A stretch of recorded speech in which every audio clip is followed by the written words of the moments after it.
Char!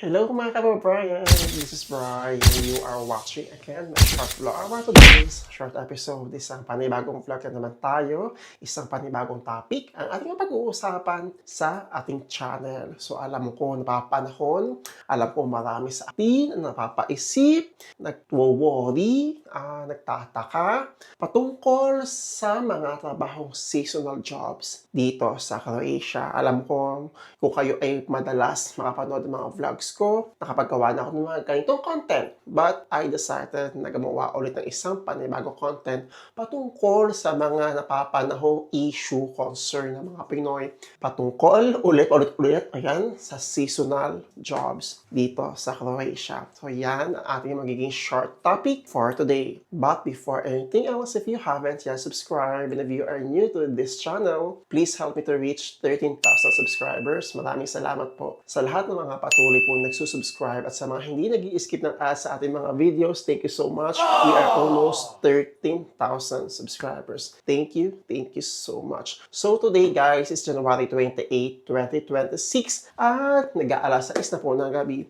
Ito yung aking bagong studio. Sa banyo, kasi maganda yung sound niya, okay, number. So, tsaka maganda yung lightning niya. Gusto ko yung lightning niya ngayon. So, ayan. Short content lang naman to. But, I hope na makapulot kayo ng idea. Hindi ito paninisi or alam yun, hindi tayo mag-aaway-aaway dito. Okay? Ginawa ko to content na ito para mapaisip, maging mahinahon, at alam niyo yun, instead na, imbes na matakot kayo or magreklamo tayo ng magreklamo, ayan, gawin natin makabuluhan or we look on the bright side ng buhay. Kung kayo ay nandito na napapatanong sa seasonal job or natatakot kayong pumunta dito dahil sa seasonal job, ayan, I hope makapulot kayo ng konting aral sa video na to. Okay? So, simulan na natin. Ayan, so bago pala natin simulan guys yung topic, marami din message sa akin since nag-renew na ako ng TRC. Okay, ang una natin dyan, ano yung mga requirements na pinasa ko sa police. Don't worry guys, kung kayo ay magre-renew ng inyong mga TRCs dito sa Croatia, most of the requirements naman na i-represent ninyo sa police ay magagaling po sa inyong mga employers. Yung mga payments sa bangko, ayan, yung Form 16A, yung mga change of address kung meron man, working permit, contract, ayan, kung ano man. Kasi sa mga first time na magre-renew, ayan, nasa police na rin po kasi yung mga documents ninyo. So sila yung magbibigay ng go signal sa mga employers sa HR na okay na, pwede ka na pumunta ng police para mag-asikaso ng iyong TRC. Okay? So, kung hingian na kayo ng police clearance, pwede kayong kumuha ng police clearance online dito sa Croatia. I will put on my description kung paano. I don't know lang kung magwo-work siya sa ibang bank kasi kailangan po ng banko nyo dito. So, ako kasi is PBZ. Hindi ko sure kung magwo-work yung step ko na ginawa sa mga ibang banko. Okay? Next, ayan, maraming tatanong, maraming na curious kung ni-require ba raw ako ng language exam sa pag-renew ko. Okay? Hindi pa po. Hindi pa kasama. Hindi ako hiningian ng requirements sa language test at hindi ako nag-language test. Yung processing ko kahapon is normal lang. Nag-submit lang ako ng documents, nag-biometrics, yun lang, tapos na. And then, hintay ako ng 1 month, babalik ako para kunin yung aking physical TRC. Okay? So, yun lang. Huwag kayong matakot, huwag kayong kabahan, but mas mabuhay. Sabi ko nga sa TikTok vlog ko, mas mainam na meron kayong alam in case na na-implement na o na-isabatas na yung language test dito sa Croatia, makipag-coordinate kayo sa inyong mga employers kasi baka may mga karagdagang requirements, magulat na lang kayo pag nag-renew kayo ng inyong TRC.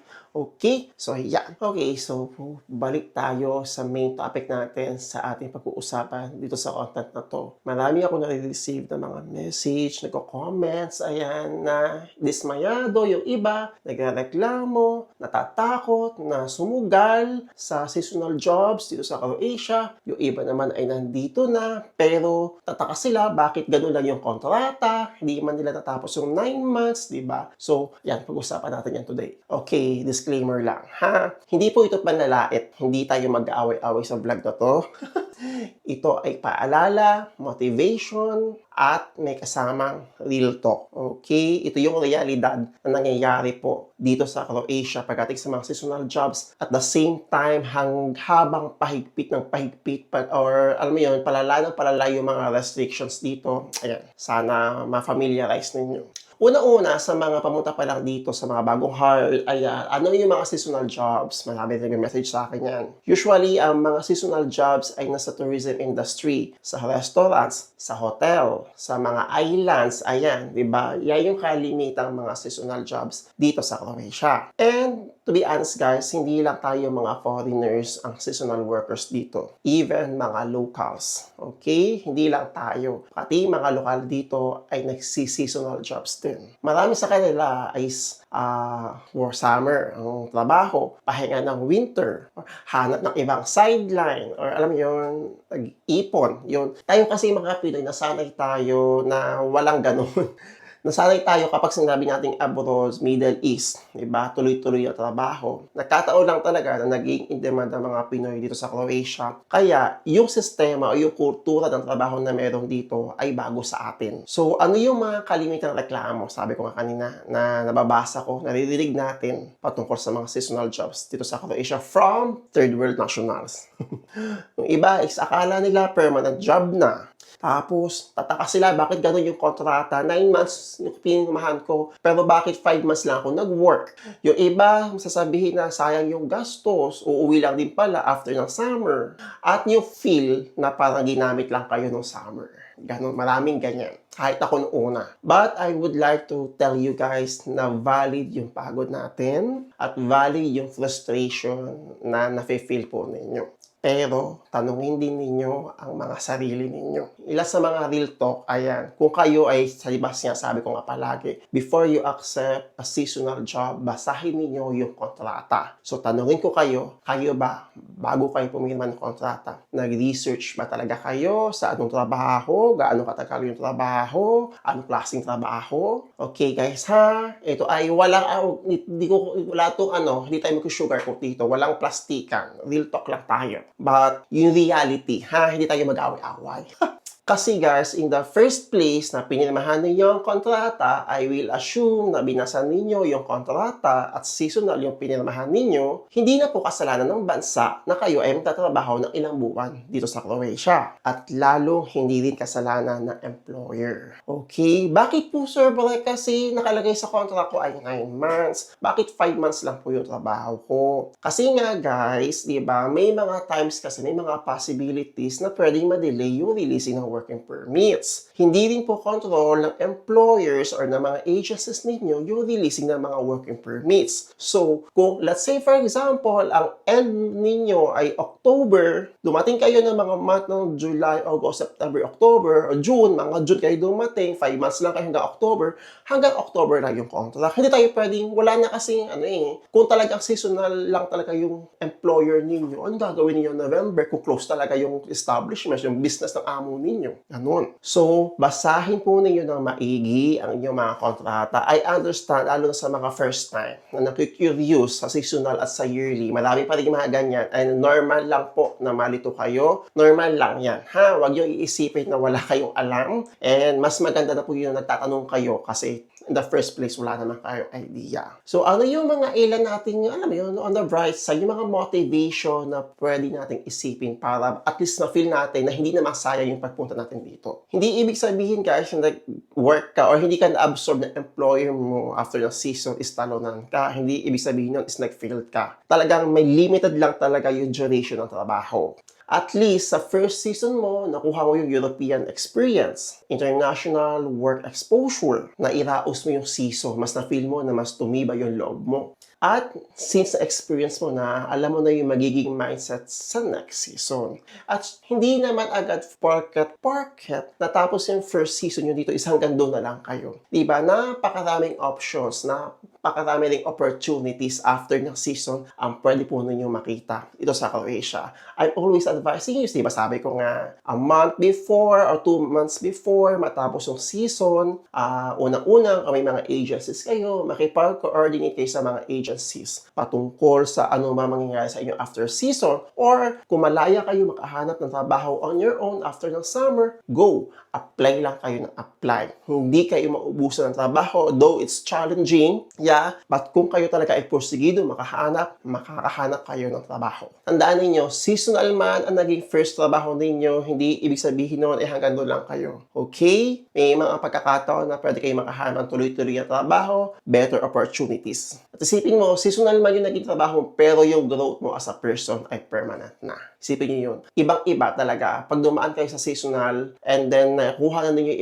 ilang trabaho after ng season, at least magagaman nyo na kung paano yung pasikot-sikot, ano yung mga dapat yung gawin after ng summer, ng season, kung in the second season ninyo is seasonal pa rin. Okay? So, magbibigay lang ako ng mga ilang paalala para sa mga bagong dadating po ng seasonal workers dito sa Croatia. Unang-una guys, basahin po ninyo na mabuti ang kontrata. Huwag lang kayo mag-focus sa sahod. Basahin ninyo na maigi ang kontrata kung ano man yung nakapaloob dyan. Number 2, kung kayo ay seasonal worker, mag-ipon kayo habang kayo ay may trabaho dahil limited time lang or limited months lang yung magiging trabaho ninyo sa inyong first season dito. Pangatlo, ito marami. Huwag nyo i-compare ang Croatia sa Middle East. Saan man, kahit sa Pilipinas. Huwag nyo ikukumpara yung flow ng trabaho, duration ng trabaho sa mga bansang yan dahil magkaiba po talaga.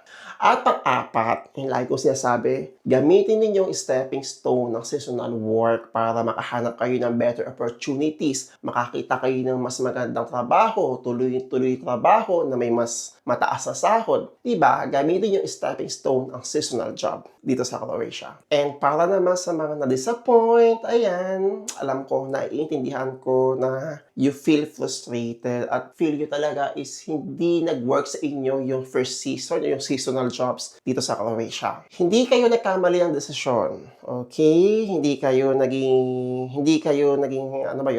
naging 80-80. Oo, hindi kayo ginamit. Kumbaga, parang nag-adjust lang kayo sa reality sa bagong bansang pinuntahan ninyo. And always believe na doon sa mga taong marunong mag-adjust, umaangat yung mga yan. Okay? Subok lang ng subok. Huwag yung kung nandito na rin naman kayo, di ba? Huwag yung tingnan yung mga naging past experiences ninyo. Huwag yung ikumpara. Huwag yung normal na mag-look back tayo. But huwag natin dalhin sa araw-araw na buhay na we are always comparing doon sa mga bagay na ginagawa natin noon na hindi natin nagagawa dito pagdating sa trabaho, sa sahod. Okay? I would like to say na hindi naman po masamang magreklamo. Normal lang sa atin ang magreklamo, mapaisip. Pero mas okay, mas maganda kung merong kasamang pag-intindi. Diba? Sabi ko nga, hindi naman langit ang Croatia. Hindi naman ito perfect. Oo, kahit saan tayo pumunta, meron talaga tayong masasabi patungkol sa mga ginagawa natin, sa basang pinupuntahan natin. Pero kasi kung alam mo yung pinasok mo, kung alam mo somehow, or alam mo yung nag-set ka, or binasa mo kung ano yung magiging trabaho mo, kung alam mo nga yung pinasok mo, at least somehow, alam mo na mas magiging matatag ka pagpunta mo dito. Okay, so normal lang na mapaisip tayo. Pero yun nga, ang lagi natin sinasabi, basahin po ninyo ng maigi before nyo i-grab yung isang opportunity. Hindi lang sa Croatia, sa anumang bansa o anumang klaseng trabaho ang inyong puntahan, mahalaga na basahin po ninyo ang inyong mga kontrata. And sabi ko nga kanina, huwag nyo i-compare ang bansang Croatia sa ibang part sa kung anong bansa man. Iba ang Croatia, iba ang Dubai, iba ang Qatar, iba ang Spain, iba ang ito, ganyan, okay? Iba. Huwag yung ikukumpara ang Croatia. Merong sariling kultura pagdating sa trabaho ang bansang to. And we just have to respect it. Need lang natin mag-adjust. And alam yun, hindi man agad-agad. Yung gusto nating makuha natin sa isang ganun lang. We have to be patient sa lahat ng bagay. Lalo na kung magsisimula ka pa lang dito. Normal lang na magsimula tayo sa simula, back to zero. Normal lang yan. Gamitin nyo lang stepping stone ang inyong magiging trabaho sa Croatia. Imbis na magreklamo kayo sa mga seasonal jobs, ikli-kli lang naman kasi ng trabaho dyan, ganan-ganan lang, ganan-ganan.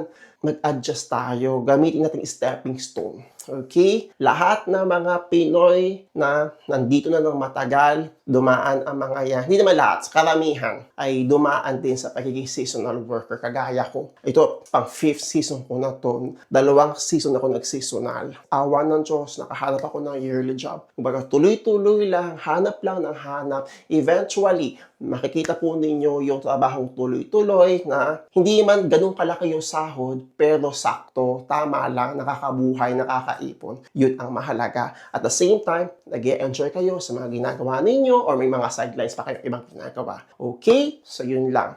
I hope nagkaroon kayo ng idea or nagkaroon kayo ng kahit konti man lang ng motivation, kakiting man lang, char.